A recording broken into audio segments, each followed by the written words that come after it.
ہم لوگ سب لوگ ایک دوسرے کی مدد کے ذریعے سے جنت میں جائیں گے. اور امام حسین کے بھی اگر نزدیکی بننا ہے ہم لوگوں کو تو اکیلے نہیں بن سکتے. ہم لوگوں کو ایک دوسرے کا خیال رکھنا ہے اور ایک دوسرے کی مدد کرنا ہے. اور اگر جتنا ہم دوسروں کی مدد کر کے ظاہروں کے دل کو جیتیں گے اتنا زیادہ ہم امام حسین کا دل جیت سکتے ہیں. اور پھر ممکن ہے کہ ایک انسان میں جانتا ہوں ایسے لوگوں کو کہ جو عراق آتے ہیں لیکن کربلا نہیں جا پاتے ہیں. وہ نجف میں جو مثال کے طور پہ راستے میں خدمت میں لگے رہتے ہیں, صفائی کا کام کر رہے ہیں دوسرے. ان میں سے ایک بندے کا انٹرویو سن رہا تھا, اس سے پوچھا گیا کہ تم عراق گئے تھے کربلا زیارت کے لیے گئے؟ تو اس نے کہا میں زیارت کے لیے کربلا نہیں جا سکا. تو کہا کیوں نہیں جا سکتی؟ یہ تو بہت بری بات ہے. کہا کہ وہ جو راستے میں صفائی میں لگا ہوا تھا مجھے موقع نہیں ملا کہ میں وہاں جا سکوں, کیونکہ مجھے لیو بہت کم ٹائم کے لیے لیو ملی تھی اور میں زیارت کے لیے نہیں جا سکا. تو یہ انٹرویو کے بعد میں عالم سے اس بارے میں سوال پوچھا گیا کہ ایسا بھی ہوا تھا ایک بندے کے ساتھ, تو اس کو اس کی بدقسمتی کہیں یا اس کے بارے میں کیا کہہ سکتے ہیں؟ تو انہوں نے جواب میں یہ کہا تھا, بہت عجیب جواب تھا کہ یہ بندے کا ثواب بہت سارے زیارت کرنے والوں سے زیادہ ہے, کیونکہ اس نے ظاہروں کی خدمت کی ہے. اور یہ جہاں پر بھی ہم جہاں پر بھی ظاہر کے دل کو خوش کر کے امام حسین کی خوشنودی کو حاصل کر سکتے ہیں. اور ہم لوگوں کا یہ ماننا ہے کہ جس کو وہ مل گیا اس نے پھر کچھ نہیں کھویا, اور جس کو وہ نہیں ملا کچھ چیزیں مل بھی گئی ہیں تو اس نے کچھ بھی نہیں پایا. تو ہم لوگوں کو ان کو حاصل کرنا ہے. زیارت امام علی, زیارت امام حسین, یعنی ہماری سب سے بڑی دعا یہ ہے کہ مجھ کو آپ چاہیے. اگر آپ مل گئے تو پھر کوئی چیز کی کمی میرے پاس نہیں ہے. لیکن یہاں پر آ کر مجھے دوسری چھوٹی موٹی چیزیں مل بھی جائیں لیکن آپ نہیں ملے تو پھر یہاں آ کر بھی میں نے کچھ حاصل نہیں کیا. تو اس امید کے ساتھ کہ ہم سب کو یہ جو زیارت نصیب ہوئی ہے صحیح معنی میں کہ ہم لوگوں کے لیے زیارت قرار پائے اور ہم امام علی علیہ السلام کو حاصل کرنے میں کامیاب ہو سکیں انشاءاللہ. اور ایک دوسرے کے لیے ضرور دعا کریں. آپ سب سے گزارش ہے کہ ہم اس ڈائریکشن پہ کھڑے ہو جاتے ہیں اور امام علی علیہ السلام کی زیارت جو ہے وہ پوری کرتے ہیں.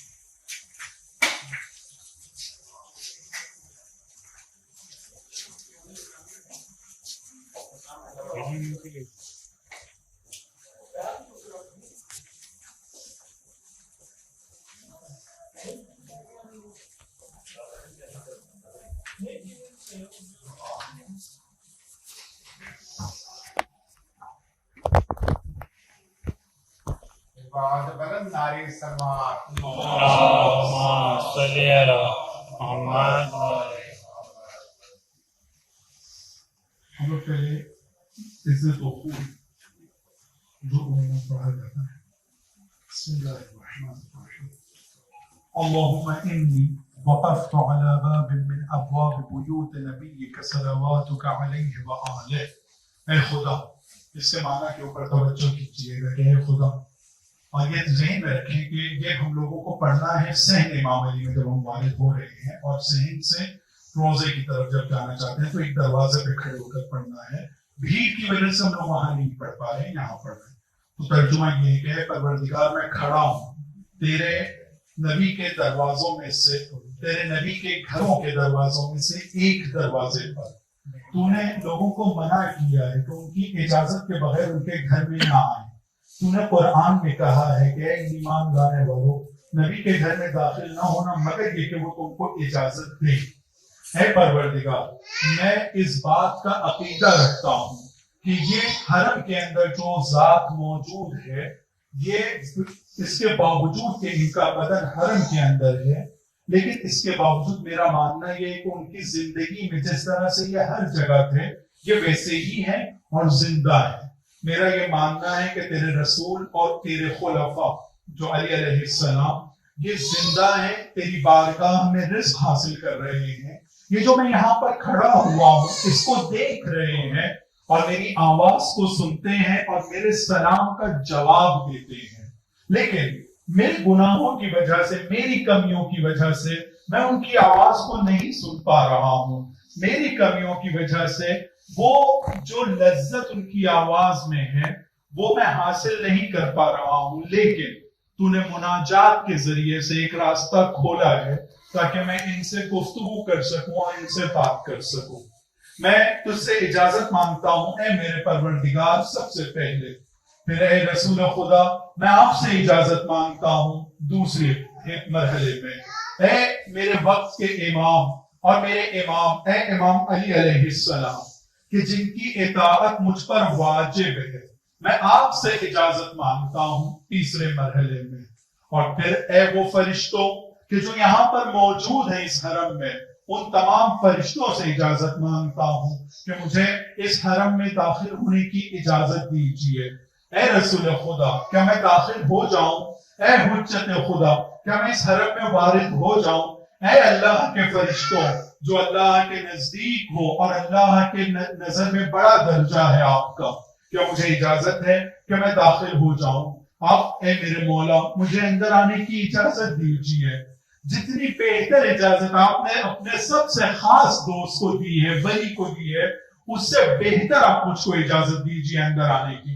میں جانتا ہوں کہ میں اس قابل نہیں ہوں کہ مجھ کو اتنی اچھی اجازت ملے، لیکن آپ کا بڑا پر اتنا بڑا ہے اور آپ اتنی بڑی ہستی ہے کہ اس کے باوجود کہ میں اس قابل نہیں ہوں لیکن آپ مجھے اجازت دے سکتے ہیں. کیسے ہم سمجھیں گے کہ ہم کو اجازت ملی ہے؟ تو اس کے لیے جو علماء ذکر کرتے ہیں وہ یہ کہ کوشش کریں کہ آنکھوں کو گیلا کریں اپنے آنسو سے. اگر آنسو نکل رہے ہیں اس کا مطلب یہ ہے دل پسیج رہا ہے، اس کا مطلب یہ ہے کہ ہم لوگوں کو اندر آنے کی اجازت مل رہی ہے. تو اب ہم عربی میں پڑھتے ہیں اس کو ایک بار. اللہم انی وقفت علی باب من ابواب بیوت نبیک صلواتک علیہ وآلہ وقد منعت الناس ان يدخلوا الا باذنه وقلت يا ايها الذين امنوا لا تدخلوا بيوت النبي الا ان يؤذن لكم. اللهم إني أعتقد حرمة صاحب هذا المشهد الشريف في غيبته كما أعتقدها في حزرته، وأعلم أن رسولك وخلفائك عليهم السلام أحياء عندك يرزقون يرون مقامي ويسمعون كلامي ويردون سلامي، وأنك حجبت عن سمعي كلامهم وفتحت باب فهمي بلذيذ مناجاتهم. وإني أستأذنك يا رب أولا وأستأذن رسولك صلى الله عليه وآله ثانيا وأستأذن خليفتك الإمام المفروض علي طاعته علي بن أبي طالب الله والملائكة الموكلين بهذه البقعة المباركة الثالثة. أدخل يا رسول الله، أدخل يا حجة الله، أدخل يا ملائكة الله المقربين المقيمين في هذا المشهد، فأذن لي يا مولاي في الدخول أفضل ما أذنت لأحد من أوليائك، وإن لم أكن أهلا لذلك فأنت أهل لذلك. صلوات محمد. ایک مختصر زیارت امام علی کی اور اس کے بعد چونکہ اذان کا وقت نزدیک ہے ہم سب کوشش کریں کہ اپنی مغربین کی نماز انشاءاللہ حرم میں پڑھیں. اور جہاں تک کہ مجھے اطلاع ہے خواتین کے لیے مغرب کے وقت حرم پوری طرح سے بند ہوتا ہے، تو آپ اس کو کسی طرح سے مینج کریں گے. السلام علیک یا امین اللہ فی ارضہ وحجتہ علی عبادہ. السلام علیک یا امیر المؤمنین. اشہد انک جاہدت فی اللہ حق جہادہ وعملت بکتابہ واتبعت سنن نبیہ صلی اللہ علیہ وآلہ حتى دعاك الله إلى جواره فقبضك إليه باختياره وألزم أعداءك الحجة مع ما لك من الحجج البالغة على جميع خلقه. اللهم فاجعل نفسي مطمئنة بقدرك راضية بقضائك مولعة بذكرك ودعائك محبة لصحبة أوليائك محبوبة في أرضك وسمائك صابرة على نزول بلائك شاكرة لفواضل نعمائك ذاكرة لسوابغ آلائك مشتاقة إلى فرحة لقائك متزودة للتقوى ليوم جزائك مستنة بسنن أوليائك مفارقة لأخلاق أعدائك مشغولة عن الدنيا بحمدك وثنائك. اللهم إن قلوب المخبتين إليك واضحة وطول الراغبين إليك شارعة وأعلام القاصدين إليك واضحة وأفئدة العارفين منك فازعة وأصوات الداعين إليك صاعدة وأبواب الإجابة لهم مفتحة ودعوة من ناجاك مستجابة وتوبة من أناب إليك مقبولة وعبرة من بكى من خوفك مرحومة والإغاثة لمن استغاث بك موجودة والإعانة لمن استعان بك مفضولة وعداتك لعبادك منجزة وزلل من استقالك مقال وأعمال العاملين لديك محفوظة وأرزاقك إلى الخلائق من لدنك نازلة وعوائد المزيد إليهم واصلة وذنوب المستغفرين مغفورة وحوائج خلقك عندك مقضية وجوائز السائلين عندك موفرة وعوائد المزيد متواترة وموائد المستطعمين معدة ومناهل الظماء مترعة اللهم فاستجب دعائي واقبل ثنائي واجمع بيني وبين أوليائي بحق محمد وعلي وفاطمة والحسن والحسين إنك ولي نعمائي ومنتهى مناي وغاية رجائي في منقلبي ومثواي أنت إلهي وسيدي ومولاي اغفر لأوليائنا وكف عنا أعداءنا واشغلهم عن أذانا وأظهر كلمة الحق واجعلها العليا وأدهز كلمة الباطل واجعلها السفلى إنك على كل شيء قدير.